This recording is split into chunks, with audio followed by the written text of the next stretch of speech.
ये एनडीए के लोग ये भी जानते हैं कि भाई सामने एक बड़ी शक्ति लालू प्रसाद यादव और तेजस्वी प्रसाद यादव है। देखिए, जहाँ तक गठबंधन के लोग जो तेजस्वी यादव जी को मुख्यमंत्री के रूप में समर्थन अभी मीडिया के सामने नहीं दे रहे हैं, ये स्वाभाविक लालू जी के विचारधारा है।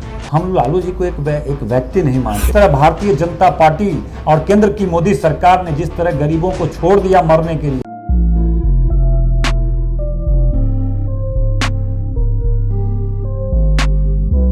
एक सवाल ऑटोमेटिकली ये परिस्थितिजनक सवाल है।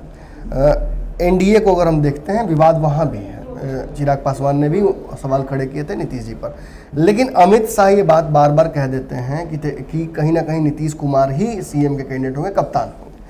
आपके महागठबंधन में तेजस्वी को लेकर कोई आम राय नहीं है, किसी भी दल ने अब तक एक्सेप्ट नहीं किया है तेजस्वी को सीएम कैंडिडेट। आपने कई बार प्रस्ताव लाया है, आपने अपनी पार्टी की तरफ से घोषणा भी कर दी है, आपने ये तक कह दिया कि जिसको नहीं पसंद है तेजस्वी यादव वो इस महागठबंधन से बाहर हो जाए।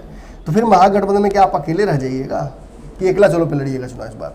देखिए, जहाँ तक गठबंधन के लोग जो तेजस्वी यादव जी को मुख्यमंत्री के रूप में समर्थन अभी मीडिया के सामने नहीं दे रहे हैं, ये स्वाभाविक है क्योंकि हमारी कोई बैठक नहीं हुई, हमारी कोई कोऑर्डिनेशन कमेटी नहीं बनी, उसमें कोई प्रस्ताव नहीं आया। जब कमेटी ही नहीं बनी, उसका आरोप आप ही पर लग रहा है कि आप नहीं चाहते हैं कि बने। अब तक जो हमारी बैठकें हो रही थी वो लोकसभा चुनाव पे हो रही थी, और लोकसभा चुनाव में सिर्फ वही उसी मुद्दे पे बैठक हुई, 1 बैठक 2 बैठक 4 बैठक, और हम लोग मिलजुल के चुनाव लड़े।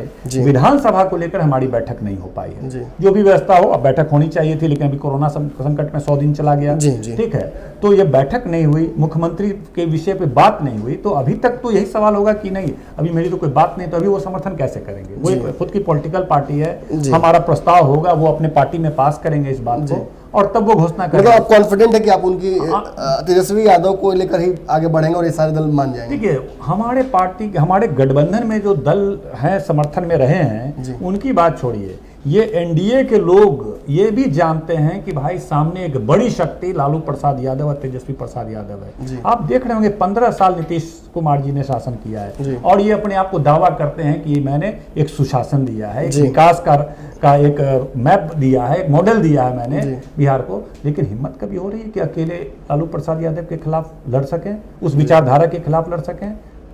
और भारतीय जनता पार्टी दावा करती है कि दुनिया की सबसे बड़ी पॉलिटिकल पार्टी है, और यह दावा करती है कि मेरा जनाधार सबसे ज्यादा है। क्या भारतीय जनता पार्टी में यह हिम्मत है कि माइनस नीतीश कुमार वो सामने राष्ट्रीय जनता दल लालू प्रसाद या तेजस्वी प्रसाद यादव का मुकाबला कर सके? ये तो आप मानते हैं कि नीतीश कुमार के चेहरे में है ताकत? नीतीश के चेहरे में ताकत है, भाजपा को भी आवश्यकता है उसकी। हाँ, वही नहीं, ये ताकत लालू प्रसाद में ताकत है कि न नीतीश कुमार उनके सामने खड़े होने की अपने आप को हैसियत समझ रहे हैं, न भारतीय जनता पार्टी हैसियत समझ रहे हैं। इसलिए वो 3 दल 4 दल 5 दल मिला करके लालू प्रसाद के सामने किसी कंपटीशन को खड़ा करते हैं। में जो विधायक सारे जीत कर आए थे, अब तो पहले से भी उस समय आप भी जीत कर आए थे, और 2015 के विधायकों में जो कहा था महागठबंधन के विधायक जिन्हें कहा जाता है, वो आप भी थे। बिना नीतीश के जाइएगा इस बार, तो कैसा लगता है आपको? क्या होगा? लालू जी तो है नहीं, लालू जी तो आएंगे नहीं चुनाव प्रचार करने के लिए, तो कैसे वो स्टार पावर कहाँ से लाइएगा?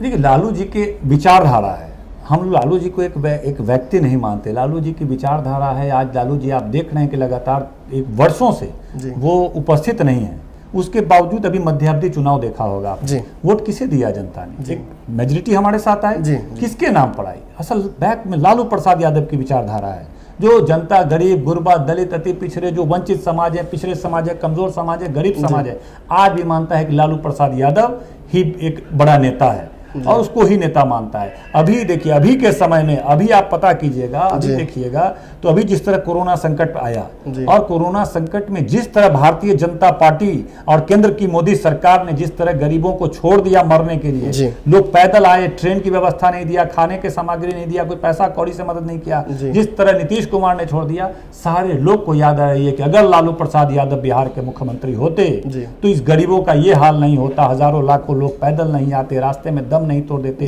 ट्रेन से कुचल नहीं दिए जाते, बस से कुचल नहीं दिए जाते, भूखमरी के कगार पे नहीं रहते।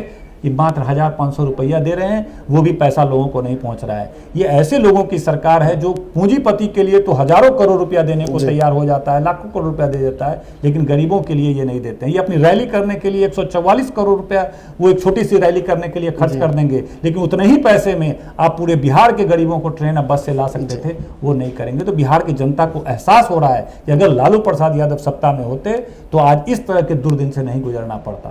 तो वक्त के साथ साथ जनता में भी फिर से जागृति आई है और पुनः लालू यादव की विचारधारा को स्थापित करना लोग चाहते हैं। आप जनता द्वारा चुने हुए नेता हैं, कहीं मनोनीत नहीं है। इलेक्ट्रल पॉलिटिक्स आप अच्छे से समझते हैं। चुनाव कोरोना काल में ही होगा, अब ये तय हो चुका है। क्या तैयारियां कीजिएगा, क्योंकि बहुत सारी चीज़ें जो है चुनाव में आपने पिछले बार जो यूज़ किए थे हथकंडे, वो अब नहीं मिलेंगे आपको, जनता के बीच भी बहुत ज़्यादा नहीं जा पाइएगा। भाजपा ने कहीं ना कहीं प्रस्तावित कर दिया है कि डिजिटल रैली कर सकते हैं, डिजिटल तरीके से चुनाव करने का भी उन्होंने कह दिया है कि उन्हें तैयारी शुरू कर सकते हैं। इन सब पर क्या कहना है आपको? क्या डिजिटल रैली तो फ्लॉप हो गई, डिजिटल चुनाव कैसा रहेगा?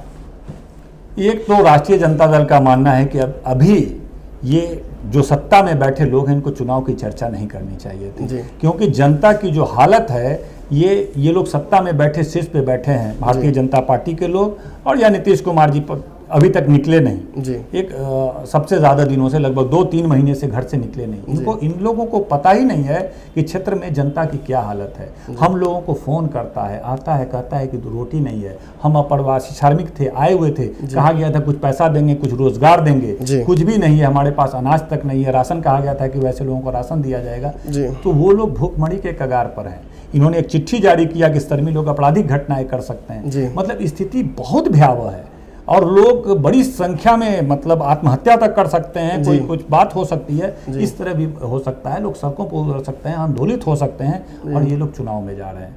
तो एक तो निश्चित रूप से इस तरह की सोच है, और फिर भी अगर ये लोग चुनाव थोपते हैं, राष्ट्रीय जनता दल पक्ष में नहीं है कि चुनाव भी हो, नहीं, अभी हमारा था कि अभी पहले गरीबों को सर्वाइव उसको के लिए प्लान किया जाए, स्ट्रेटजी बनाया जाए, लोगों को प्रोत्साहन। 10,000 रुपया हमारा डिमांड था कि 10,000 रुपया तमाम गरीबों को खाते में, चाहे श्रमिक हमारे हों, चाहे यहाँ के डेली वेजेस जो काम करते हैं, दिहाड़ी मजदूर, उनको 10,000 रुपए की राशि 100 दिन जो पहले से बैठाड़ी है इन लोगों का लॉकडाउन में, और आने वाले 100 दिन में 200 दिन के हिसाब से मात्र 10,000 रुपया भी अगर दे दिया जाए ताकि कुछ दिन सर्वाइव कर सकें और उनकी मदद की जाए। अभी पूरे राजनीतिक पार्टी को उन लोगों के मदद में, कोई पॉलिटिकल पार्टी का उद्देश्य क्या होता है? लोगों की सेवा करना।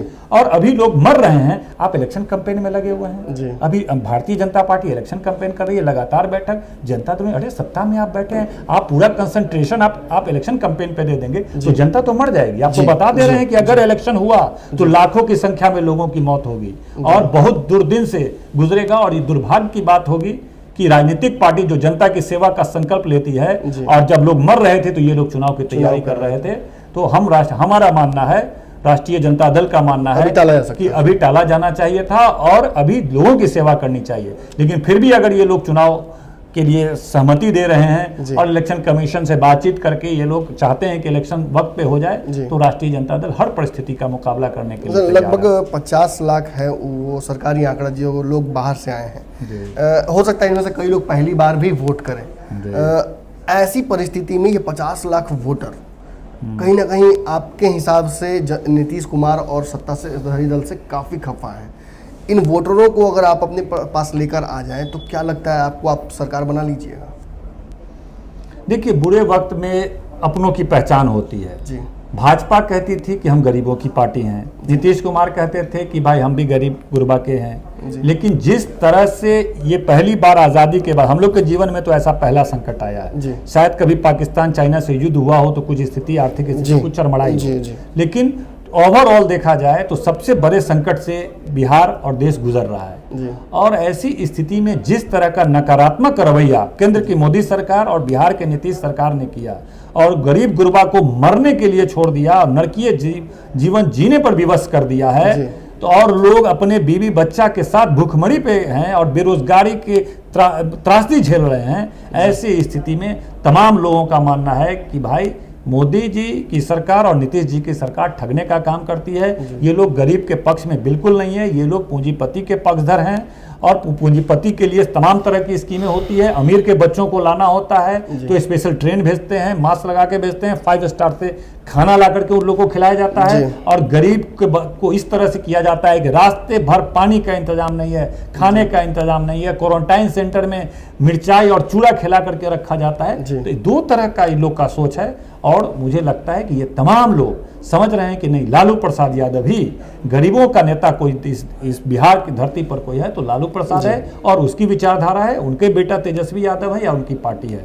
और ये तमाम श्रमिक जो लोग बाहर से आए हैं वही नहीं, बल्कि बिहार में जो दिहाड़ी मजदूर हैं, जिस तरह के लोग देखे हैं। अभी देखिए नीतीश कुमार जी अगर थोड़ा सा भी संवेदनशीलता होता तो 2011 में राशन कार्ड बना, और राशन कार्ड में जो 20% गरीब गुरबा छूट गए, जिसके बारे में चर्चा सब लोग जानते हैं। आप 10 साल के शासन काल में एक भी गरीब का नाम राशन कार्ड में नहीं जोड़ सके। आज गरीबों को राहत पहुंचाना है तो आप दे नहीं पा रहे हैं क्योंकि उनका राशन कार्ड में नाम नहीं है। आप 2 महीना गुजर गया, आप रैली करते हैं तो एक दिन में पूरे हर पंचायत में आप पहुंच जाते हैं। नीतीश कुमार जी को अगर रैली करना होता है डिजिटल तरीके से तो एक दिन में हर पंचायत हर बूथ पे आप कर लेते हैं। भारतीय जनता पार्टी के अमित शाह को रैली करना पड़ता है, एक दिन में आप लाखों करोड़ लोग तक पहुंच करके अपनी बात पहुंचा देते हैं। जब मदद की बात आती है कि हमारे श्रमिक फंसे हुए हैं, आपके पास कोई कार्य योजना नहीं है, अकाउंट में पैसा नहीं भेज सकते हैं, आप लोगों को मदद नहीं पहुंचा सकते हैं, लोगों को ला नहीं सकते हैं। बढ़ाएं अपना कदम सक्सेस की ओर शिखर करियर इंस्टीट्यूट के साथ। शिखर करियर इंस्टीट्यूट पूर्वी भारत में एकमात्र कोचिंग संस्थान जो एक्सक्लूसिवली है मेडिकल एंट्रेंस एग्जाम के लिए।